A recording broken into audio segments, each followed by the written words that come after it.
샬롬.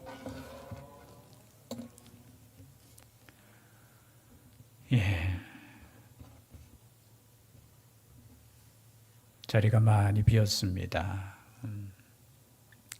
참 분주하게 사는 인생입니다. 그렇죠? 참 먹고 살기도 힘들고 일할 수 있는 일터가 있는 것에 감사드립니다. 그렇죠? 또 함께 예배 드릴 수 있는 것도 하나님의 은혜인 줄 믿습니다.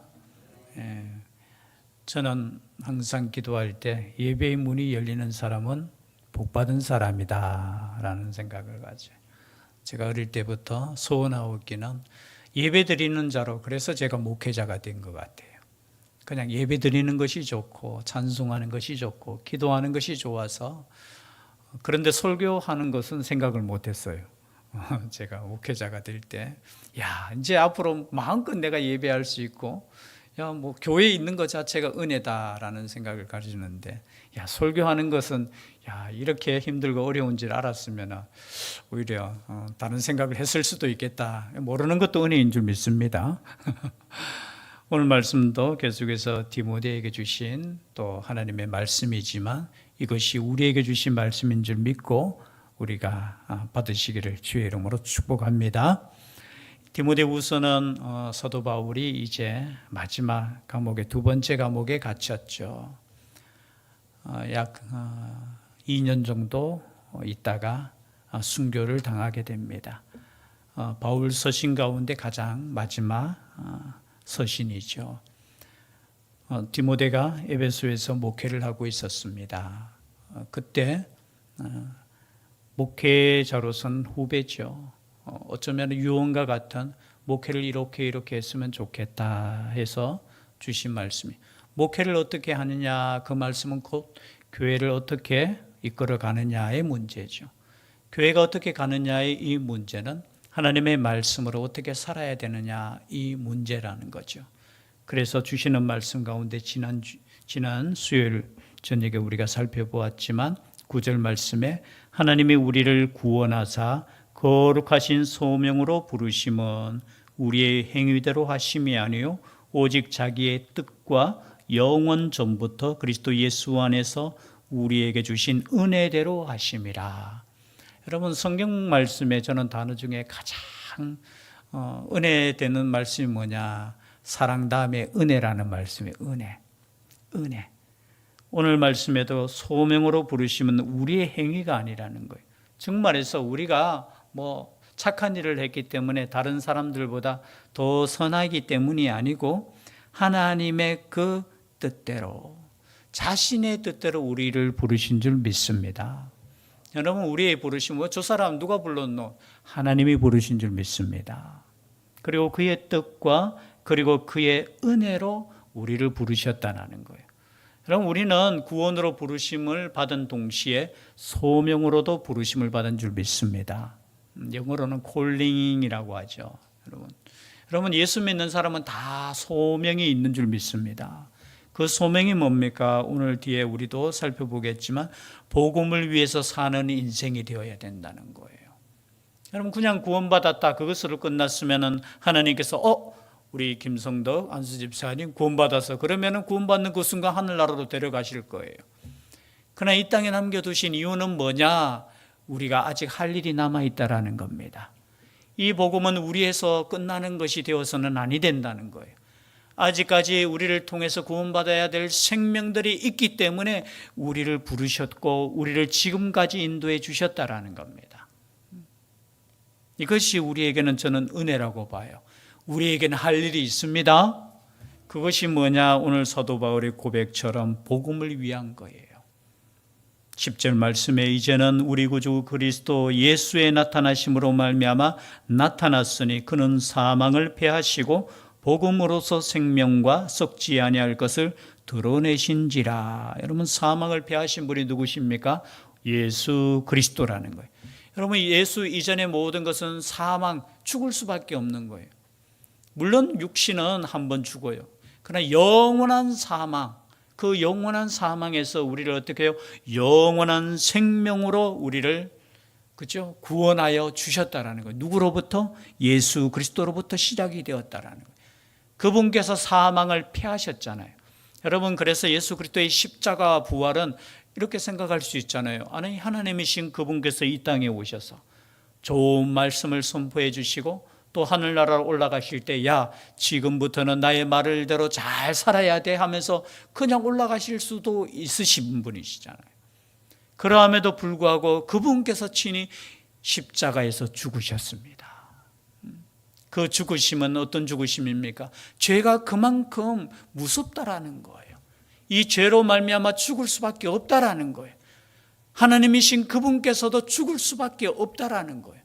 그러나 그것으로 끝나지 않으셨죠. 그 죽음 이후에 무엇이 있었습니까? 부활이 있었다라는 거예요. 이 부활을 우리에게 친히 보여주신 이유는 뭐냐? 너희들도 부활이 있다라는 거예요. 여러분, 죽으신 목적이 우리를 구원하심도 목적이지만 부활을 통해서 영원한 생명이 있다라는, 영원하게 죽지 않는다는 것을 보여주신다는 거예요. 이것이 뭡니까? 복음이라는 겁니다. 여러분, 복음은 예수 그리스도의 십자가로 끝나는 것이 아니에요. 예수 그리스도의 십자가와 부활이 복음이라는 것입니다. 그래서 사도들은 예수 그리스도의 부활의 증인이 되었다라는 거예요. 증인. 우리는 무슨 증인이 되어야 되느냐? 우리는 예수 그리스도의 부활의 증인이라는 겁니다. 부활의 증인. 다시 산다는 거예요. 여러분, 세상은 그렇지 않아요. 세상은, 우리 육신은 한 번 죽으면 끝난다라고 해요. 그게 속 편하겠죠. 왜냐하면 죽으면 끝나니까 여러분 심판도 없고. 여러분, 그것은 너무 불공평하지 않습니까? 만약에 하나님이 계신다면 여러분, 죄에 대해서 심판이 있어야 되잖아요. 그 심판은 죽음 이후에 있다라는 거예요. 마지막 심판이 있다라는 거예요. 그 심판에서 우리는 자유하게 되고 그 죽음에서 우리는 해방이 되었다라는 거예요. 이것이 복음이라는 것입니다. 여러분, 한 번 죽는 거 그거 두려워할 필요 없어요. 사람은 누구나 죽습니다. 그러나 진짜 두려워야 할 것은 뭐냐?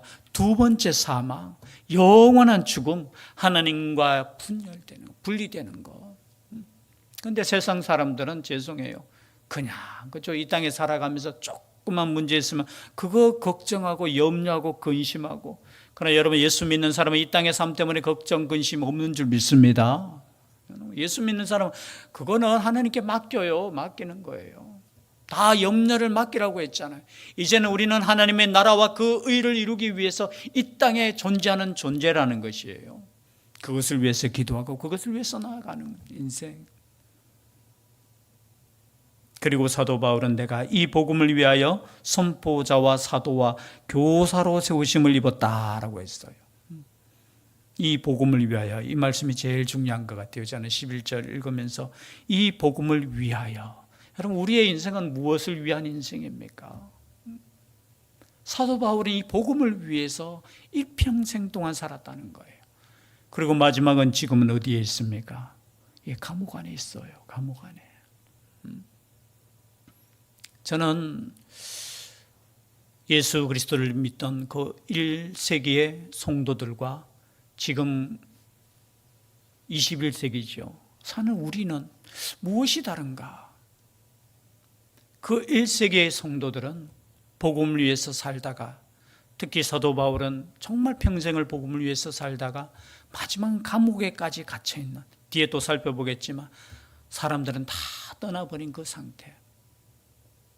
목회자뿐만이 아니라 예수 그리스도를 믿는 우리는 무엇을 위해서 사는 인생인가? 복음을 위해서 선포자와 사도와 교사로 세우심을 입었노라. 이로 말미암아 내가 또 이 고난을 받되. 여러분, 이렇게 복음을 위해서 선포자로 살고 사도로 살았고 교사로 산 이 사도 바울은 고난을 받았다는 거예요.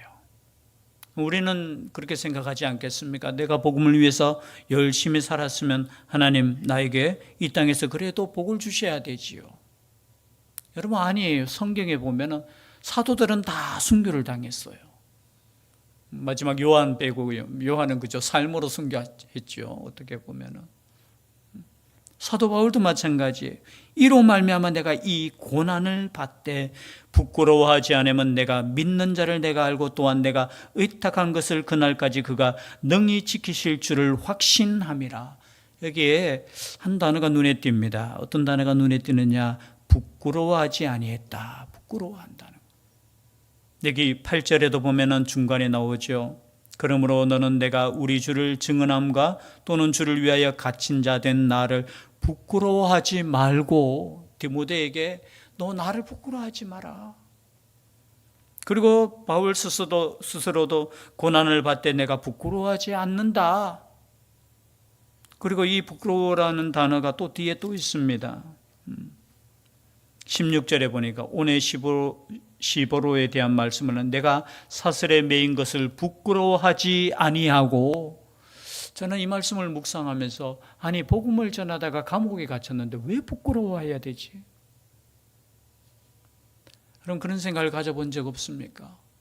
왜 사도 바울은 이것을 계속해서 강조하고 있죠? 아마 당시의 사람들은 사도 바울이 복음을 전하다가 감옥에 갇힌 이유에 대해서 여러 가지 말들이 있었던 것 같아요. 그리고 그것을 부끄러워했다라는 것. 아니 복음을 전하다가 감옥에 갇혔는데 왜 부끄러워해야 됩니까? 저는 가끔 가다가 그런 생각을 가져요. 죄송해요.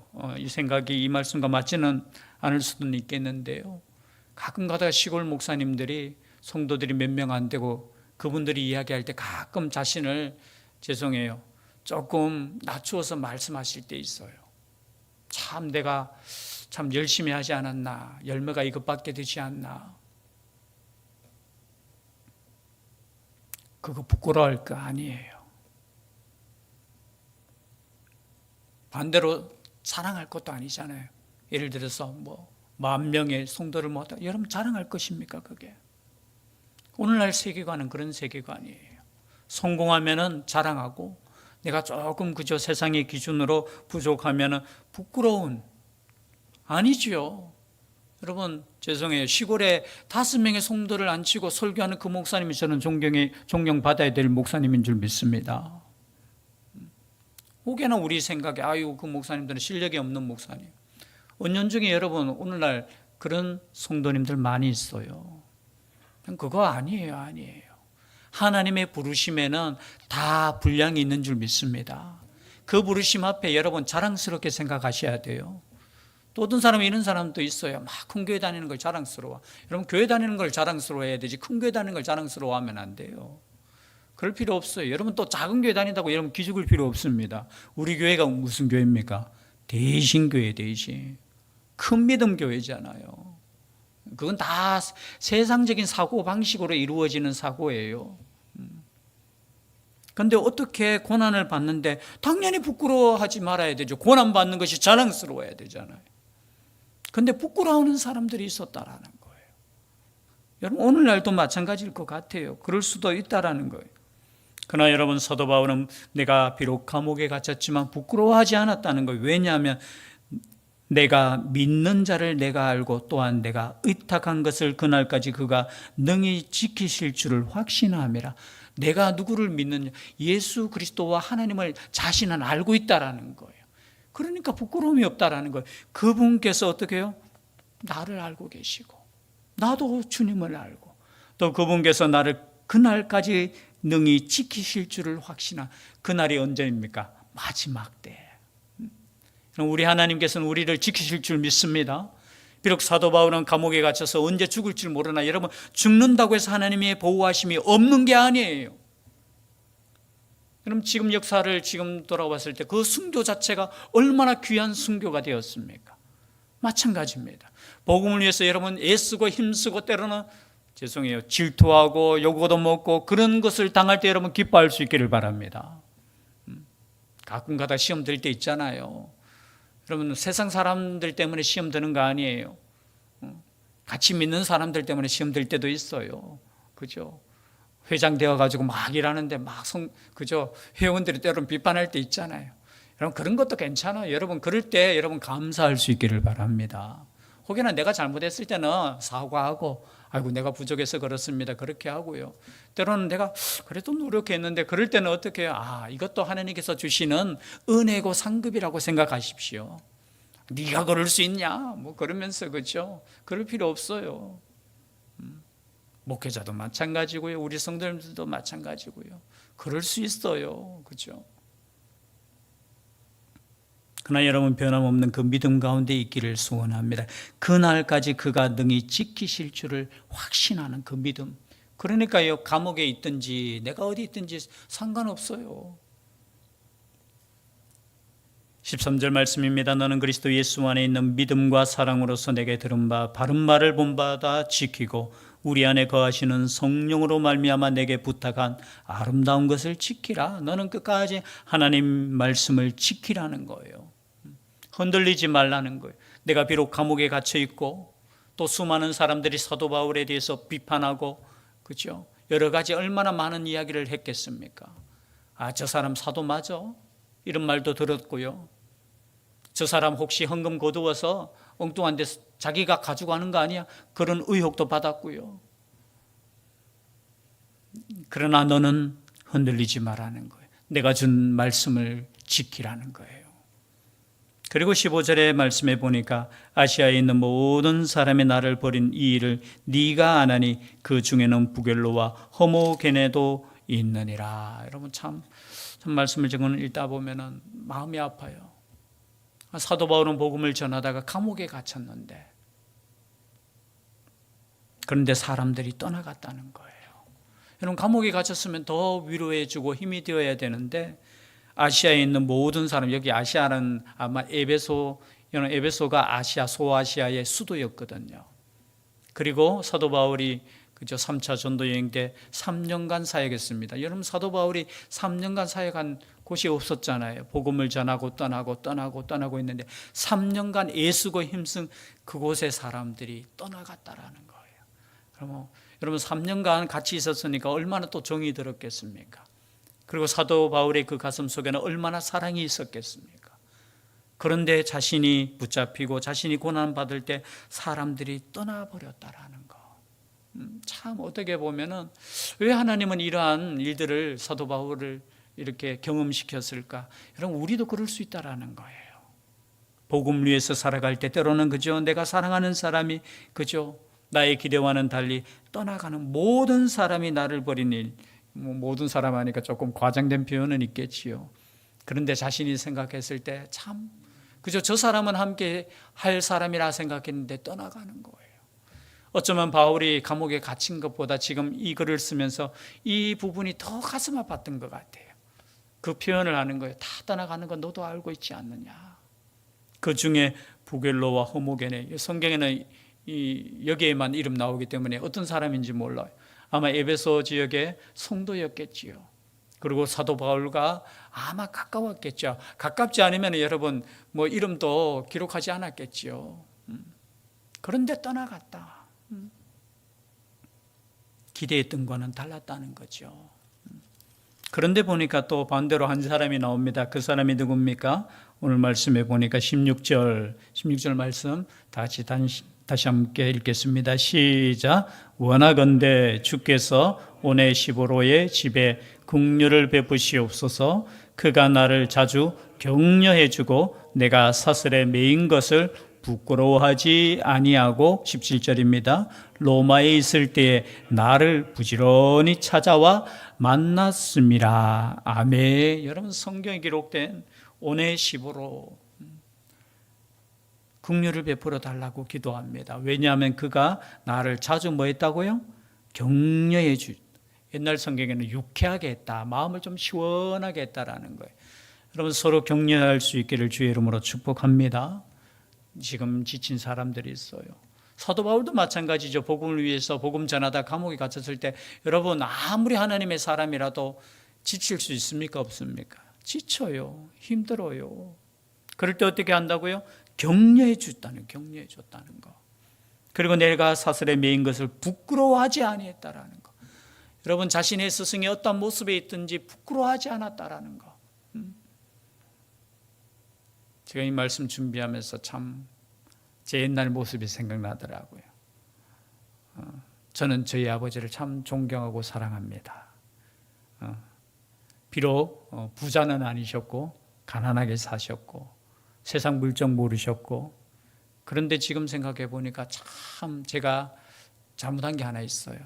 제가 과거에 설교 시간에 한번 고백했는데요.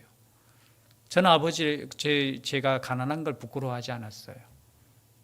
제 외모도 그렇고 키가 작은 것도 그렇고. 그런데 은연 중에 제가 아마 대학교 때인가, 제가 지금 시간이 좀 많이 지나서 모르겠는데 어떤 분이 제 아버지에 대해서 물으시더라고요. 요즘 아버지 뭐 하시노 하는 때 제가 어떤 말을 했냐면 집에서 노십니다라고 했어요. 근데 사실 저희 아버지가 뭘 하셨느냐면은 저희 친척집 안경 공장을 하셨어요. 그때 경비를 쓰셨어요. 경비, 야간 경비를. 지금 제가 나이로 이렇게 더듬어서 이제 기억해 보니까 제가 중학교 때니까 한 57세 저의 나이 때네요. 그죠? 제가 57세거든요. 그때부터 70세까지 어떻게 보면은 이 경비를 해서 저희 가정을, 저를 또 공부시키시고 그렇게 하셨어요. 근데 참 아들이라는 사람이 그때 예수 잘 믿을 때였거든요. 그 말에 순간적으로 이 경비라는 게 참 부끄럽게 여겨졌어요. 그때 제가 제 생각에는 그랬던 것 같아요. 아니 자랑스럽게 우리 아버지는 경비를 하십니다 이렇게 말씀해도 되는데 그냥 집에서 노는 게 오히려 더 저는 그게 그때만 생각하면은 참 부끄럽다. 저도 모르는 사이에 그냥 툭 튀어나온 말이니까 지나가 보니까 이 부끄러운 게 아니잖아요. 그죠? 가정을 위해서 얼마나 애쓰고 힘쓰고 밤에 주무시지 못하고. 그런데 자식은 그게 부끄러운 거야. 이게 참. 여러분 그럴 수도 있다라는 거예요. 저는 이 말씀 준비하면서 복음을 전했던 자신의 스승이 어떤 사람은 부끄러운 사람이 있고 어떤 사람은 그걸 부끄러워하지 않고, 여러분 로마 감옥에 이렇게 찾아온다는 거 이거 쉬운 거 아니에요. 오늘날처럼 여러분 교통이 이렇게 편리하고, 당시에는 아마 감옥에 이런 것도 있어요. 로마 감옥에 그냥 넣긴 넣는데 먹을 것을 주지 않아요. 어떤 감옥은 누가 주느냐, 밖에서 음식을 데워줘야 돼요. 감옥에 들어가면 여러분 편안하게 그냥 음식 먹는 게 아니고, 감옥에 들어가면은 그 가족이나 누군가가 돌봐줘야 되는 거예요. 만약에 먹을 걸 넣어주지 않으면 때로는 굶기도 하고요. 물론 사도 바울이 갇힌 감옥은 반드시 그런 감옥은 아닐지라도 여러분 찾아와서 함께 해주고 이렇게 섬겼다는 것 자체가 얼마나 은혜입니까? 그냥 요즘처럼 그냥 죄송해요. 그냥 이렇게 딱딱 눌러가지고 돈 보낼 수 있는 그런 아니잖아요. 찾아와서 이렇게 섬긴다는 것 자체가 얼마나 사도 바울에게는 힘이 되었겠습니까? 그래서 이 말씀이 성경에 지금 기록되어 있어요. 오네시보로의 집에 긍휼을 베푸시옵소서. 그가 나를 자주 격려해 주고 내가 사슬에 매인 것을 부끄러워하지 아니하고 로마에 있을 때 나를 부지런히 찾아와 만났음이라. 원하건대 주께서 그로 하여금 그날에 주의 긍휼을 입게 하여 주옵소서. 또 그가 에베소에서 많이 봉사한 것을 네가 잘 아느니라. 에베소에 있는 교회도 잘 섬겼고 또 감옥에 갇힌 사도 바울도 잘 이렇게 섬기는데 애선. 여러분 이것이 성경에 기록되어 있다는 것은 무슨 뜻입니까? 여러분 우리의 작은 섬김이 하나님께서 기억하신다는 겁니다. 이것이 복음을 위한 삶이잖아요. 복음을 증거하는 사람을 위해서 어떻게 해요? 내가 섬겨주는 거. 오늘 말씀을 정리하면 여러분 우리의 부르심은 하나님의 은혜다라는 거예요. 그리고 우리가 복음을 전하다가 고난을 받는 거 여러분 부끄러워하지 마시기를 바랍니다. 여러분 예수 믿는 것이 부끄러우면 안 돼요. 여러분 예수님을 자랑할 수 있기를 바랍니다. 내가 예수 믿는 거. 그리고 여러분 예수 믿는 것뿐만이 아니에요. 여러분 교회를 자랑할 수 있기를 바랍니다. 이 대신교회도 예수 그리스도의 피와 보혈로 어떻게 해요? 사신 교회예요. 그리고 여러분 스스로도 여러분 자긍심이 있기를 주의 이름으로 축복합니다. 내가 누구? 예수 그리스도께서 피로 값주고 사신 하나님의 자녀라는 거예요. 그래서 예수 믿는 그 믿음으로 오늘도 승리하고 또 예수를 자랑할 수 있는 교회 될 수 있기를 주의 이름으로 축복합니다.